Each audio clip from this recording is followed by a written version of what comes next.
ಊರಲ್ಲಿ ಒಂದೇ ಒಂದು ಸಿಂಗಲ್ ಕುಟುಂಬನು ಮುಸ್ಲಿಂ ಬಾಂಧವರಿಲ್ಲ ಅಂತ ನೋಡ್ರಿ. ಕೇವಲ ತುಂಬಾ ಅದ ರೀ. ನಾವು ಅವ್ರ ಬಗ್ಗೆ ವಿವರಣೆ ನೀಡೋಷ್ಟು ದೊಡ್ಡವರಲ್ಲ. ನಿಮ್ಗೆ ಗೊತ್ತು, ಸೂರ್ಯನ ಪ್ರತಿಬಿಂಬ ನೀರಿನಲ್ಲಿ ಬಿದ್ದ ನೋಡ್ರಿ. ಎರಡೆರಡು ಸೂರ್ಯನ ತರ ಕಾಣಿಸಕತ್ತದ ನೋಡ್ರಿ. ಇವರು ಯುಗ ಪುರುಷರಾಗಿರ್ತಕ್ಕಂಥ ಗಂಗಾಧರಯ್ಯ ಜಗದ್ಗುರುಗಳು ನೋಡ್ರಿ. ಇವ್ರೂ ಸಹ ಜಗದ್ಗುರುಗಳವರು ಚಂದ್ರಮೌಳೇಶ್ವರರಿಗೆ ಲಿಂಗ ದೀಕ್ಷೆಯನ್ನು ನೀಡಿದ ಭಾವಚಿತ್ರ. ಮುಸ್ಲಿಮ್ಸ್ ನಡೆಯಲಿ ಈಗ ಅಚಾನಕ್ ಮುಸ್ಲಿಂ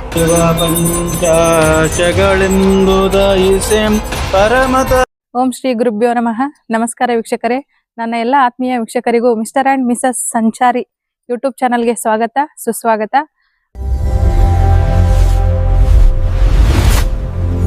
ನಾವು ನೋಡ್ರಿ ಶ್ರೀ ಕ್ಷೇತ್ರ ಗತ್ತರಗಿ ಭಾಗ್ಯವಂತಿ ದೇವಸ್ಥಾನಕ್ಕೆ ಬಂದಿದ್ವಿ.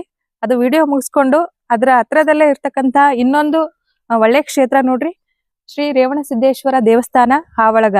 ಗತ್ತರಗಿಲಿಂದ ಕೇವಲ 3 ಕಿಲೋಮೀಟರ್ ಅಂತರದಲ್ಲಿಯೇ ಈ ಒಂದು ಪುರಾತನ ದೇವಸ್ಥಾನ ಬರುತ್ತಾ.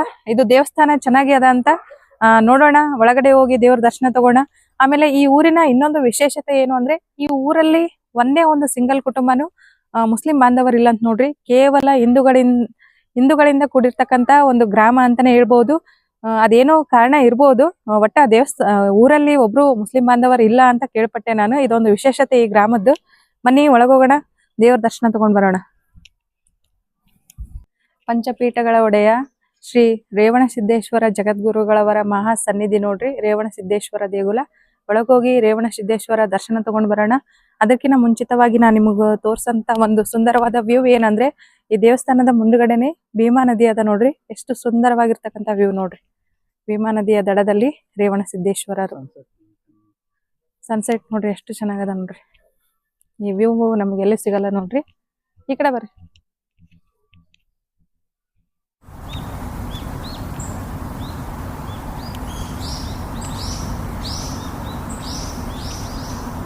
ನೋಡ್ರಿ ಎಷ್ಟು ಚೆನ್ನಾಗದ ನೋಡ್ರಿ ವ್ಯೂ. ವಾವ್.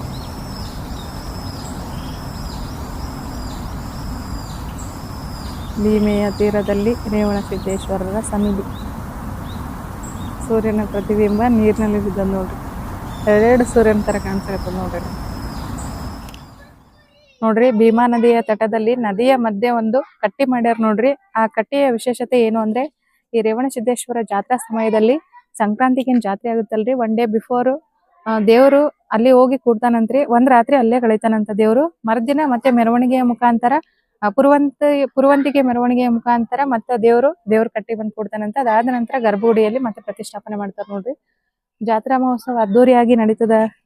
ಕೆಲವೊಂದು ಗ್ರಾಮೀಣ ಕ್ರೀಡೆಗಳು, ಆಮೇಲೆ ಕುಸ್ತಿ, ಈ ತರ ಏನು ಇರ್ತಾವಂತ ಹೇಳಕತ್ತಾರ. ಬನ್ನಿ ಅವರಿಂದ ಮಾಹಿತಿ ತಿಳ್ಕೊಳ್ಳೋಣ. ನೋಡಿ ಸ್ನೇಹಿತರೆ, ನಾವು ರೇವಣಸಿದ್ದೇಶ್ವರ ಸನ್ನಿಧಿ ಒಳಗಿದೀವಿ ನೋಡ್ರಿ. ಇದು ಹವಳಗ ಗ್ರಾಮದ ರೇವಣಸಿದ್ದೇಶ್ವರ. ಪಂಚಪೀಠಗಳಲ್ಲಿ ಪ್ರಮುಖರಾಗಿರ್ತಕ್ಕಂತ ರೇವಣಸಿದ್ದೇಶ್ವರ ಜಗದ್ಗುರುಗಳ ಮಹಾ ಸನ್ನಿಧಿ ನೋಡ್ರಿ ಇದು. ಈ ದೇವಸ್ಥಾನದ ಕಮಿಟಿಯವರಿಂದ ನಾವು ಮಾಹಿತಿ ತಿಳ್ಕೊಳ್ಳೋಣ. ಈ ಊರಲ್ಲಿ ಭಕ್ತರು ಎಷ್ಟು ಜನ ಬರ್ತಾರ, ಆಮೇಲೆ ಈ ದೇವಸ್ಥಾನದ ವಿಶೇಷ ಜಾತ್ರಾ ಮಹೋತ್ಸವ ಆಗಿರ್ಬೋದು, ಮತ್ತೆ ವಿಶೇಷ ಅಲಂಕಾರ, ಪೂಜಾ ಕಾರ್ಯಕ್ರಮಗಳು ಯಾವ್ಯಾವ ನಡೀತದಂತ ತಿಳಿಸ್ಕೊಡ್ತಾರ. ತಿಳ್ಕೊಳ ಬನ್ನಿ. ಸರ್, ನಿಮ್ಮ ಹೆಸರು? ನಮ್ಮ ಹೆಸರು ಸಿದ್ದಣ್ಣ. ಈ ದೇವಸ್ಥಾನದ ಬಗ್ಗೆ ಒಂದ್ ಮಾಹಿತಿ ಹೇಳ್ರಿ ನಮ್ಮ ವೀಕ್ಷಕರಿಗೆ, ಒಂದೆರಡು ಮಾತು. ಅಂದ್ರೆ ಈ ದೇವಸ್ಥಾನದ ವಿಶೇಷತೆ ಆಗಿರ್ಬೋದು, ಪೂಜಾ ಅಲಂಕಾರ, ಆಮೇಲೆ ಜಾತ್ರಾ ಮಹೋತ್ಸವ, ಭಕ್ತರು ಯಾವ ದಿನ ಜಾಸ್ತಿ ಬರ್ತಾರ, ಇವೆಲ್ಲ ಮಾಹಿತಿ ಹೇಳ್ರಿ ನಮ್ ಚಾನಲ್. ಅಲ್ಲಕ್ಕೇನ್ರಿ, ಅಮಾಸಿಗೆ ಇಷ್ಟು ಬರ್ತಾರ್ರಿ ನಮ್ಮಲ್ಲಿ ಭಕ್ತಾದಿಗಳು. ಮತ್ತ ಜಾತ್ರೆಗಂತರ ಪಬ್ಲಿಕ್ ಫುಲ್ ಇರ್ತಾರೆ. 14 ಇಲ್ಲಿ ಹೊಳ್ಯಾಗ ಮಕ್ಕ ಮಾತಾರಿ ದೇವ್ರ ಗಂಗಸ್ಥಾನ. ಬೆಳಿಗ್ಗೆ 11 ಪೂಜೆ ಆತವ್ರಿ ಅಲ್ಲಿ ಹೊಳ್ಯಾಗ. ಮತ್ತ 14 ಖಾಲಿ ಆದ ನಂತರ 15ಕ್ಕೆ ಏನದ್ರಿ ಇಲ್ಲಿ ಪಾಲ್ಕಿ ಆತರಿ. ಮುಂದ 15ಕ್ಕೆ ಪಾಲ್ಕಿ ಆದ ನಂತರ ರೀ ಮುಂದ 16ಕ್ಕೆ ಮತ್ತೆ ಕುಸ್ತಿ ಇರ್ತರಿ. ಒಟ್ 3 ದಿನ ಏಕಟ್ ನಡೀತರಿ ಇಲ್ಲಿ ನಮ್ ದೇವಸ್ಥಾನ ಜಾತ್ರೆ. ದೊಡ್ಡ ಜಾತ್ರೆ. ಹಾ, ಪ್ರತಿ ವರ್ಷ ಒಂದೇ ವರ್ಷ ಅಂತ ಅಲ್ರಿ. ಹಾ, ಎಲ್ಲರೂ ಬರ್ತಾರ. ಹಾ, ಬಹುಮಾನ ಕೊಡ್ತಾರ್ರಿ. ಏನ್ ಅದು 1000, 2000, 3000, 5000. ಲಾಸ್ಟ್ ಕಡೆಯದ್ ಕುಸ್ತಿ ಗೆದ್ದವ್ರಿಗೆ ಬಿಳಿ ಕಡೆ ಕೊಡ್ತಾರ್ರಿ. ಹಿಂಗ ಅವು ಒಂದೊಂದ್ ಇದು ಇರ್ತಾವ್ರಿ. ಪ್ರತಿ ವರ್ಷ ಸಂಕ್ರಾಂತಿ ಒಳಗ ಅದ್ದೂರಿಯಾಗಿ ಜಾತ್ರೆ ಮಹೋತ್ಸವ ನಡೀತದೆ. ಮತ್ತೆ ಪಲ್ಲಕ್ಕಿ ಉತ್ಸವ, ಪುರವಂತರು ರಗಡ್ ಮಂದಿ ಬರ್ತಾರ್ರಿ. ಒಂದು 50ರಿಂದ 60 ಮಂದಿ ಬರ್ತಾರ್ರಿ.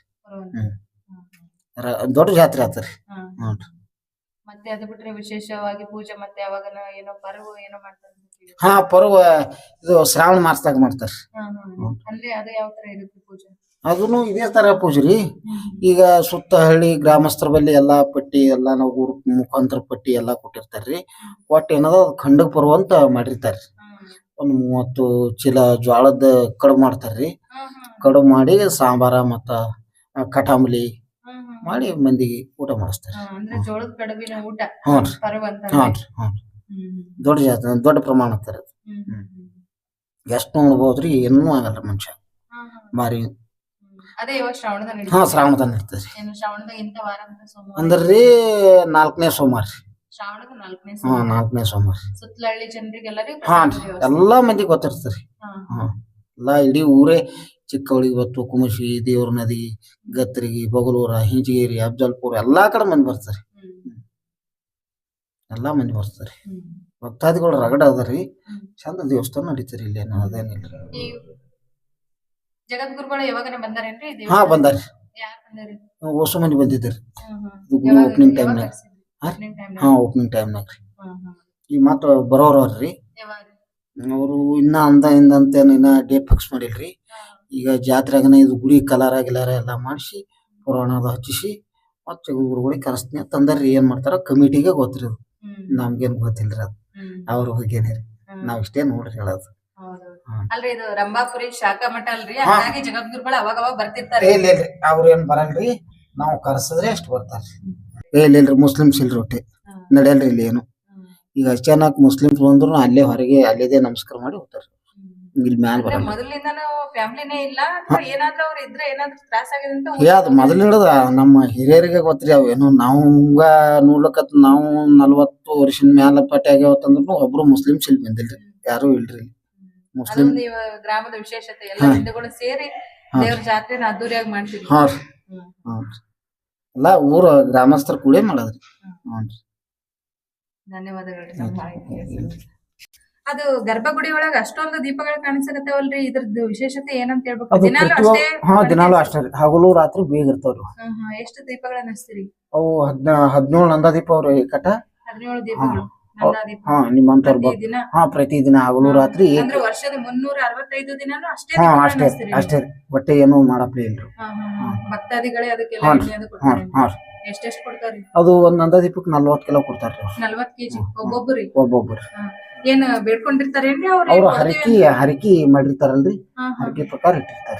ಅಂದ್ರೆ ಒಂದ್ ಸಲ ಹರಕೆ ಹೊತ್ಕೊಂಡ್ರೆ ಒಂದ್ 40 ಲೀಟರ್ ಆದ್ರೂ ಎಣ್ಣೆ ಕೊಡಿಸ್ಬೇಕಿಲ್ಲ. ಅದು ಪರಂಪರೆ ಹೋಗ್ಬೇಕ್ರಿ. ಅದು ಅವತ್ತು ಇಟ್ಟು ತೆಗಿಲಿಕ್ ಮೇಲಿಲ್ರಿ. ಅದು ಎಲ್ಲಾ ನಮ್ ಕಮಿಟಿ ಅವ್ರಿಗೆ ಎಲ್ಲಾ ಕೇಳಿ ಮಾಡಿ ಮಾಡ್ಬೇಕ್ರಿ ಕೆಲ್ಸ. ಇಷ್ಟ ಅದ ರೀ ಅದು. ಅಂದ್ರೆ ಒಬ್ರು ಒಂದ್ ಸಲ 40 ಲೀಟರ್ ಎಣ್ಣೆ ಕೊಡ್ತಾರೆ. 40 ಲೀಟರ್. ಇದೇ ತರ ವರ್ಷದ 350 ದಿನ ಜಾತ್ರೆ ಇರ್ಲಿ, ಆಮೇಲೆ ದಿನ ಸಾಮಾನ್ಯ ದಿನ ಏನಿದ್ರು ಕೊಡ್ಬೇಕ್ರಿ. ಅಲ್ಲ ಇದೇ ತರ 17 ನಂದಾ ದೀಪನ ಹಚ್ತೀರಿ? 17 ನಂದಾ ದೀಪ. ಇದು ಕಂಟಿನ್ಯೂಸ್ ಜಾತ್ರೆ ಟೈಮ್ ಅಲ್ಲೂ ಇರುತ್ತೆ. ಮತ್ತೆ ಏನಾನ ಪಾಲ್ಕಿ ಸೇವಾ ಅದ್ರದ್ದು ಏನಾನ ವಿಶೇಷತೆ ಐತೆ? ಪಾಲ್ಕಿದ ಏನಿಲ್ರಿ, ಇದೇ ಹೊಳಿಗೆ ಹೋಗ್ತಾನ್ರಿ. ಶ್ರಾವಣದಾಗ ಒಂದ್ಸಲ ಅಲ್ಲಿ ಪಾದಗಟ್ಟಿ ಇರ್ತದ್ರಿ ಬಸವಣ್ಣ. ಅಲ್ಲಿ ಪಾದಗಟ್ಟಿಗೆ ಇಷ್ಟು ಹೋಗಿರ್ತಾನ್ರಿ. ಅಲ್ಲಿ ಹೋಗೋಣ, ಇಲ್ಲಿ ದರ್ಶನ ಮಾಡ್ಕೋಣ ಬಂದ್ಬಿಡದ್ರಿ. ಮಾತಾಡ್ತಾನೆ ಅಲ್ಲೇ 5 ಪೂಜೆಗೆ ಇರ್ತಾವ್ರಿ. 5 ಪೂಜೆ ಮಾಡೋದು ಸುಮ್ ಸೀದಾ ತನ್ನ ಜಾಕೆ ಬಂದ್ಬಿಡ್ತಾನ್ರಿ. ಒಟ್ಟು ಊರಾಗ ಹೋಗಲ್ರಿ ದೇವ್ರ. ಊರ್ ಹೊರಗೇರಿ. ಹಾನ್ ರೀ ಹೊರಗೇರಿ.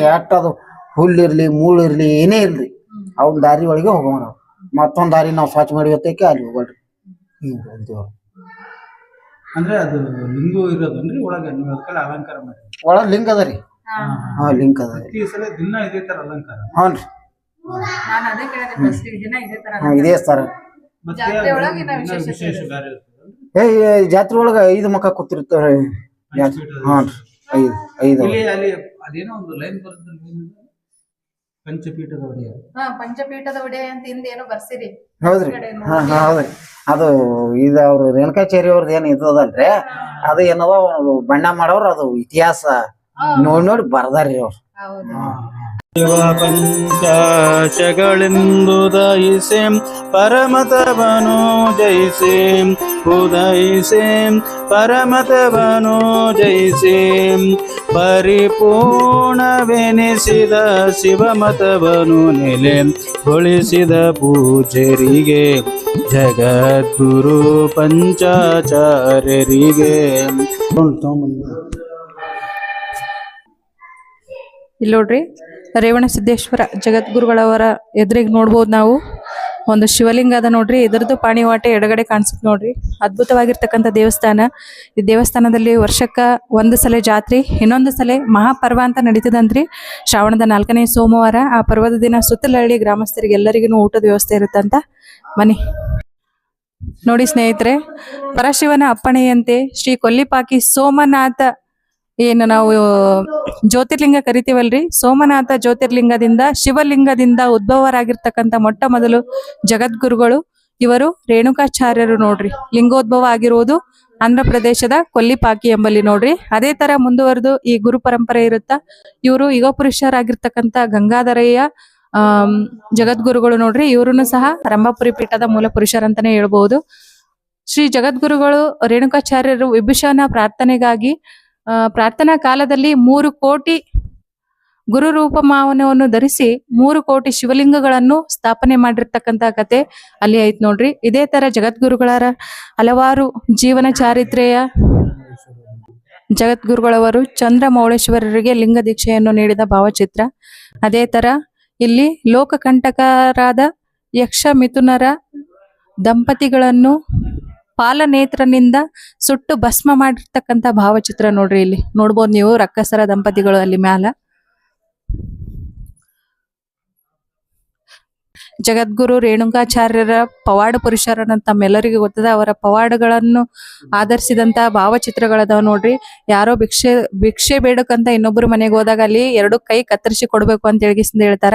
ಕೈ ಕತ್ತರಿಸಕ್ ಬಂದಾಗ ಆ ಖಡ್ಗವನ್ನು ತಮ್ಮ 3ನೇ ಕಣ್ಣಿನಿಂದ ತಮ್ಮ ಸ್ಪರ್ಶದಿಂದಲೇ ಆ ಖಡ್ಗವನ್ನು ಕರಗಿ ಹೂವಿನ ಮಾಲೆಯನ್ನಾಗಿ ಪರಿವರ್ತಿಸಿರ್ತಕ್ಕಂಥ ಭಾವಚಿತ್ರ ಆಗಿರ್ಬೋದು. ಇನ್ನೂ ಹಲವಾರು ಪವಾಡ ಮಾಡಿರ್ತಕ್ಕಂಥ ಭಾವಚಿತ್ರಗಳನ್ನು ನಾವಿಲ್ಲಿ ಕಾಣ್ಬೋದು ನೋಡ್ರಿ. ಕಂಪ್ಲೀಟ್ ಆಗಿ ಜಗದ್ಗುರುಗಳ ಇತಿಹಾಸವನ್ನು ಸಾರ್ತದೆ ನೋಡ್ರಿ ಈ ದೇವಸ್ಥಾನ. ನೀವು ಒಂದ್ಸಲ ವಿಸಿಟ್ ಮಾಡ್ರಿ. ರೇವಣಸಿದ್ದೇಶ್ವರ ಜಗದ್ಗುರುಗಳ ಪವಾಡ ಮಹಿಮೆ ತಿಳಿದು ಪಾವನರಾಗ್ರಿ.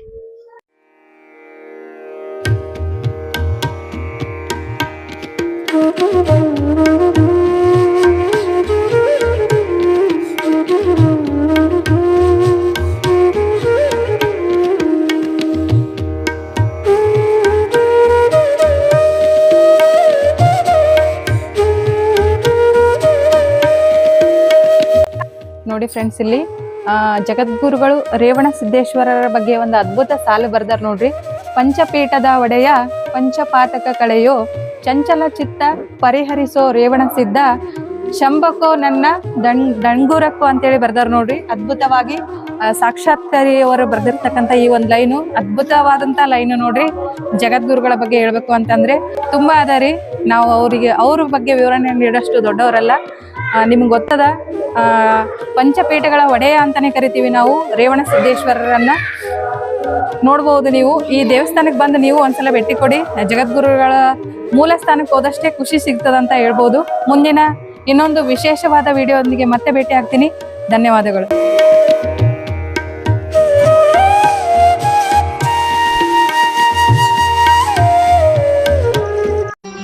ಮತ್ತೆ ಭೇಟಿಯಾಗೋಣ. ನಮಸ್ಕಾರ.